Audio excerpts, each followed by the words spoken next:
La production d'électricité des éoliennes terrestres participe de la réduction des émissions de GES dans la mesure où elle permet de réduire le recours aux énergies fossiles. En France, le recours aux énergies fossiles est marginal et ne se fait que les jours de consommation de pointe, généralement non vantés. De même, quand une centrale à gaz module sa production pour suivre la production intermittente des éoliennes, elle réduit du même coup la température de combustion de ces gaz et par conséquent son rendement. La centrale augmente ainsi son facteur d'émission de CO2. General Electric a publié une étude qui démontre l'annulation de l'intérêt de la production des éoliennes en termes de réduction des émissions de CO2. Les éoliennes ne comportent aucun risque. Et quand elles se substituent à une production d'électricité thermique ou nucléaire, elles réduisent les risques technologiques par la baisse de ces productions. Les éoliennes ne sont pas sans risque. Incendies, chute de pales, chute de mâts. Et pour pallier à l'intermittence, les centrales thermiques et nucléaires doivent garder une production variable. Le suivi de charge qui leur est imposé augmente considérablement les émissions de gaz à effet de serre globales produites par mégawattheure. C'est le premier chantier de déconstruction d'éoliennes en France suite à une décision de justice. C'est également le plus mauvais traitement infligé à la nature qui avère de très sérieux dysfonctionnements administratifs. Un rapport de l'Office français de la biodiversité de juin 2024 constate des manquements administratifs graves. Le risque de collision avec les espèces volantes, qui est relativement faible comparé à d'autres installations du même ordre de grandeur. C'est une déclaration souvent fausse, notamment dans les régions de bocage, boisées ou proches de cours d'eau ou d'étangs. Mais aussi une déclaration absurde, car dans les zones naturelles et agricoles, les constructions industrielles sont légalement interdites. En tout cas, on a énormément de contentieux contre l'éolien. Ce n'est pas des pigeons ramiers ou des étourneaux dont on parle. C'est que si tu tues un seul aigle royal, mais c'est catastrophique. C'est-à-dire que les endroits où ils sont installés, qui sont des endroits vantés, qui sont des cols, qui sont des zones de migration, qui sont des plateaux, et non seulement ça tue les oiseaux, mais ça stérilise leur zone de chasse. C'est pas acceptable. Et c'est toute la zone de chasse des rapaces qui est stérilisée, parce qu'ils peuvent plus, ils sont en danger.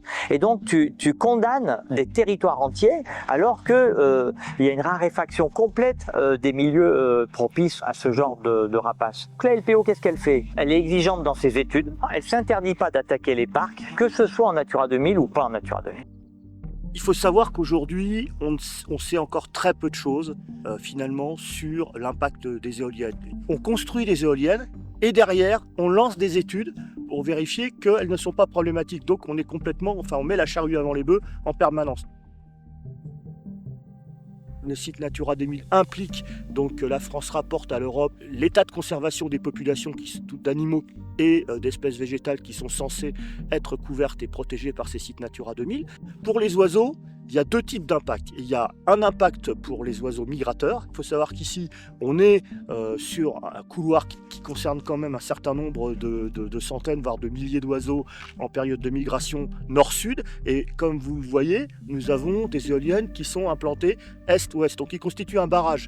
Donc forcément, quand les oiseaux passent, il y a des collisions, il y a des pertes.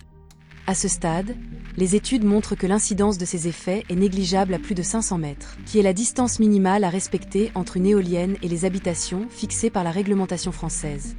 Les éoliennes émettent de l'ordre de 105 décibels dans des espaces et des hauteurs qui empêchent toute protection sonore. Cette gêne a été admise lors de la discussion de la loi. Comment les méthodes de mesure actuelles font miraculeusement disparaître les bruits les plus gênants? Le protocole, on va dire, de réalisation d'une étude d'impact telle qu'on les voit dans les enquêtes publiques sont le résultat effectivement d'une simulation. Pour faire les simulations, ils reprennent cette puissance d'émission acoustique de l'éolienne et ils disent que c'est un point source au niveau de la nacelle. Quand on analyse le son d'une éolienne, c'est pas réellement un point source.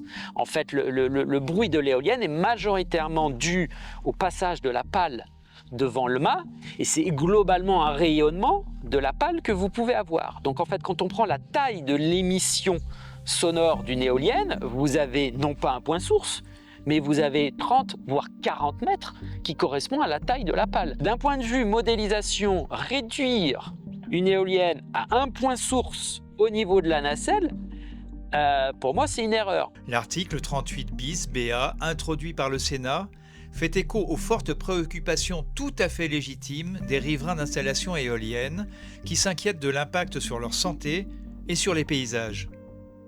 Le rapport scientifique de l'ANSES de mars 2017 recommande entre autres des études épidémiologiques autour des sites éoliens. Pourtant, à ce jour, aucune étude n'a été réalisée à sa demande. Depuis que les éoliennes se sont installées, on a perdu 12 bêtes. Le vétérinaire, pour lui, il n'était pas convaincu qu'il y avait des ondes parce qu'ils ne sont pas encore assez ouverts là-dessus. Mais nous, on a vite fait le lien parce que les bêtes étaient bonnes productrices et elles étaient endormies en montrant vraiment que le cœur avait lâché, quoi. Dans l'exploitation, les éoliennes, c'est un peu une hantise pour l'avenir, sachant qu'il y a déjà beaucoup de pertes. On se demande comment que ça va évoluer encore. Et enfin, on les aime quand même, les animaux, donc les énergies renouvelables peuvent être compatibles avec l'exploitation, mais il faut changer leur méthode de faire. Les éoliennes modifient le paysage dans lequel elles s'insèrent, par leur hauteur, leur envergure, leur positionnement et leur nombre. Il est donc nécessaire de penser l'implantation d'un parc de manière contextualisée dans ce paysage local. Il existe de très nombreuses vidéos et photographies montrant la détérioration des paysages et du patrimoine architectural français. La zone rurale devient une zone industrielle de production d'électricité. Les riverains voient une détérioration de leur cadre de vie et, dans certains cas, la valeur immobilière de leur patrimoine foncier est divisée par 2. Au titre de la perte de valeur vénale, ils intègrent l'intégralité des préjudices subis au quotidien par mes clients. Et ce qui m'a frappé, c'est qu'ils ont conclu que les nuisances étaient telles, c'est-à-dire nuisances acoustiques, impact visuel, effets stroboscopiques. Ils ont considéré que ça nuisait à l'habitabilité de maisons d'habitation. Aucune preuve, effectivement, et aucun élément. Ça a été développé dans le cadre des opérations d'expertise judiciaire où là, effectivement, on a eu droit à un véritable palmarès, effectivement, de la morgue et un peu du mépris. Quand il y a des nouvelles directions, des nouveaux projets, on ne sait pas très bien où on va et donc on fait n'importe quoi. Là, ça a été le cas. C'est-à-dire qu'un peu partout sont multipliés des projets que moi j'appelle spéculatifs, menés en général par des grands propriétaires. J'estime que c'est un revenu issu d'un bien commun qui est les ressources naturelles. Donc il faut que ce bien commun, il profite à tout le monde. Depuis l'implantation de ces éoliennes, ce qui a changé, donc le paysage, l'afflux des animaux donc, sur le domaine, il n'y a plus de mouflons, il n'y a plus de chevreuils, enfin en tout cas très peu, beaucoup moins qu'avant. Des nuisances sonores qu'on n'avait pas, comme s'il y avait une autoroute en fond. On avait le projet de faire des écologes, des cabanes en bois, qui nous a été refusé dans un premier temps donc, par la mairie, alors que les éoliennes par contre sont autorisées et que les éoliennes sont bien marquées dans le PLU et qui sont autorisées. On trouve des oiseaux morts sans arrêt, ils ont fait des autoroutes, ils font des autoroutes dans tous les sommets des collines provençales, c'est catastrophique. Bernadette Simon a créé Provençane il y a 20 ans, une entreprise qui propose des randonnées familiales en âne batté sur la montagne Sainte-Victoire et le Verdon. Pour Bernadette, l'installation de ces éoliennes est perçue comme une agression. Ce genre de chantier industriel, aussi bien éolienne que panneaux solaires, pour moi c'est vraiment ça a un impact très négatif parce qu'on ne peut pas imaginer les gens randonner sous les panneaux solaires, sous les éoliennes. Bon. C'est-à-dire que pour moi, c'est insupportable de penser qu'au nom de l'écologie aujourd'hui, de l'énergie verte, des énergies soi-disant vertes, on va massacrer les derniers espaces naturels qui nous restent. On a massacré pour le commerce, pour l'industrie, pour la circulation, on a bétonné, goudronné, et maintenant on va détruire des forêts. Tout ça pour soi-disant lutter contre le réchauffement climatique. Quoi. Donc on se pose des questions, tuer des arbres pour lutter contre le réchauffement climatique, alors qu'on a déjà tellement de zones qui sont urbanisées, bétonnées, goudronnées, qu'on pourrait utiliser. Selon un récent sondage, 62% des personnes interrogées sont favorables à la suspension des projets éoliens sur les domaines d'espèces protégées. 82% d'entre elles se disent favorables à la suspension de projets éoliens suite à un référendum sur leur commune. Vu la faible densité énergétique du vent, on ne peut prélever que 4 à 5 MW par kilomètre carré.